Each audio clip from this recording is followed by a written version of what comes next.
depressed, frustrated, sad, confused.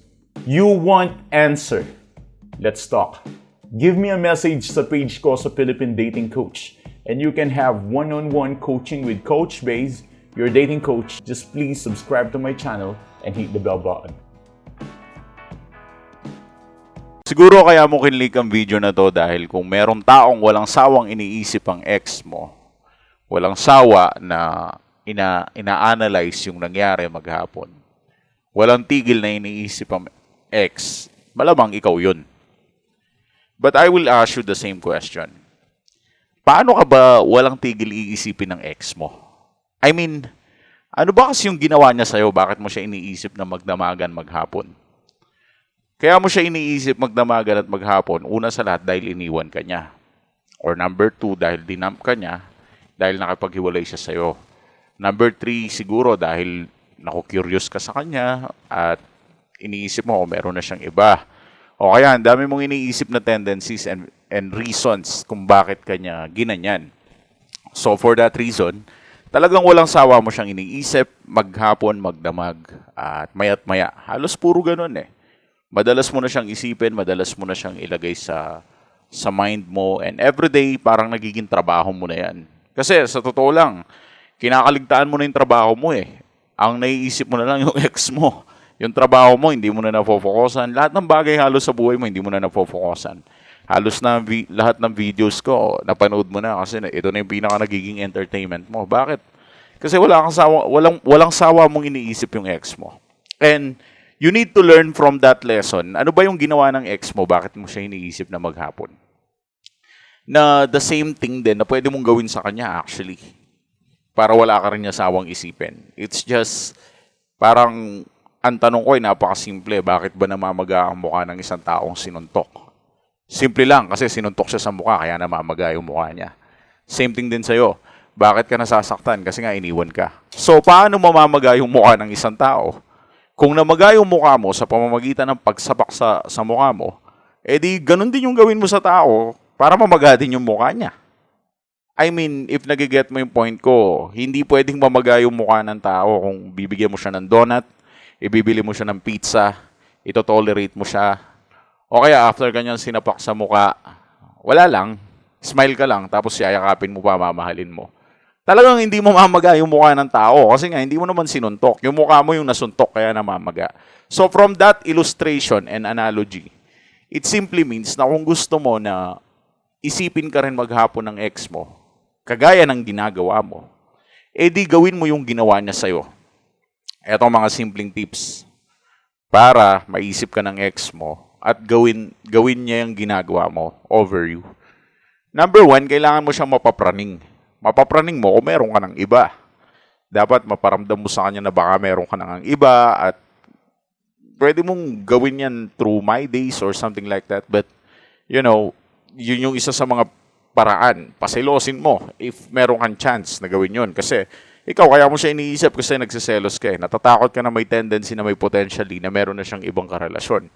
And of course, you can do that as well.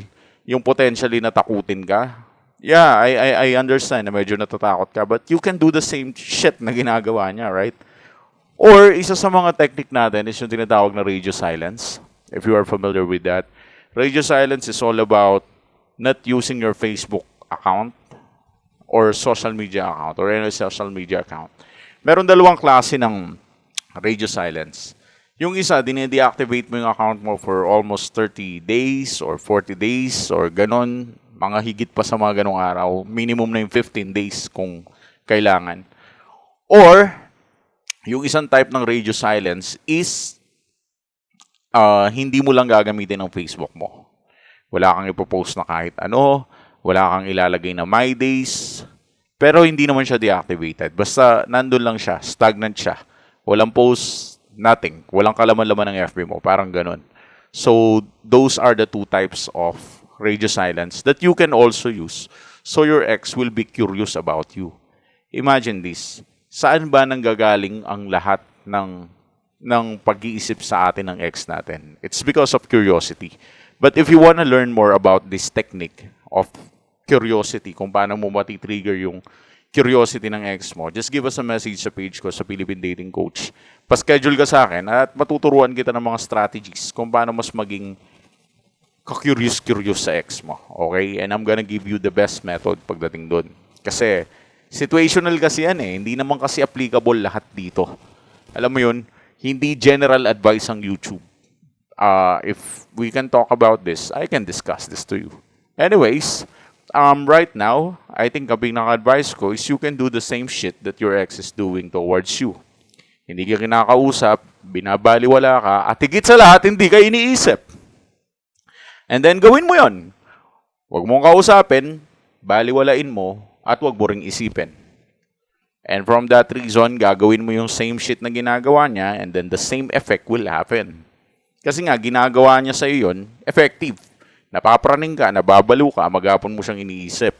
So, kung gagawin mo yung same method na ginawa niya sa'yo, then that would be effective as well. Did you get my point? So, it simply means na you can just do these things at pwede mo rin siyang applyan ng radio silence. But, of course, you need to ask me, ano ba ang mas effective? Yung bang pagde-deactivate ng Facebook account or yung wala lang? Hindi lang aandar yung Facebook account mo na radio silence din.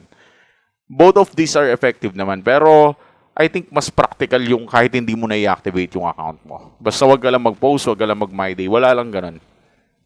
Pero, situational kasi yan eh. May mga sitwasyon na mas applicable na i-deactivate mo yung account mo. But, of course, kailangan mo ng proper tansyahan dyan eh.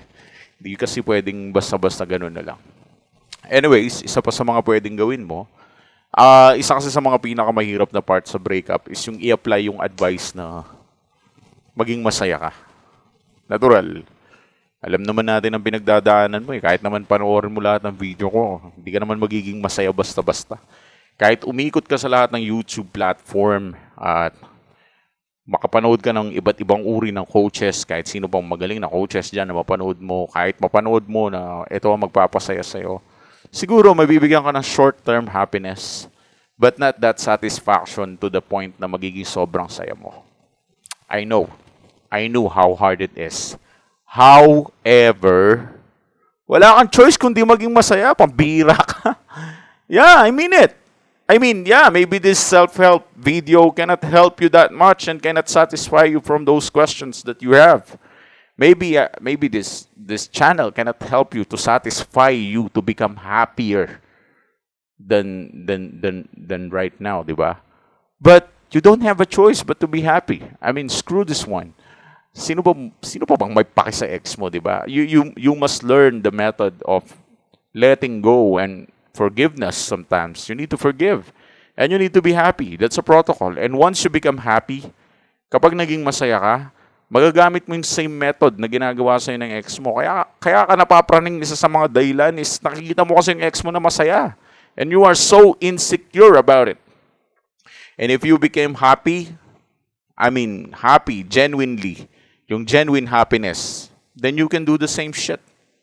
You can hurt her feelings or his feelings to the point na maghapon, magdamag kanyang iniisip kahalin tulad ng ginagawa mo. Kapag sinuntok ka sa muka, suntukin mo sa muka. That's how we work for this thing. However, I'm not advising that you need to punch each other, okay? It's not about physical violence. I never advise that. That's just my illustration. It must be understood. Thanks for watching.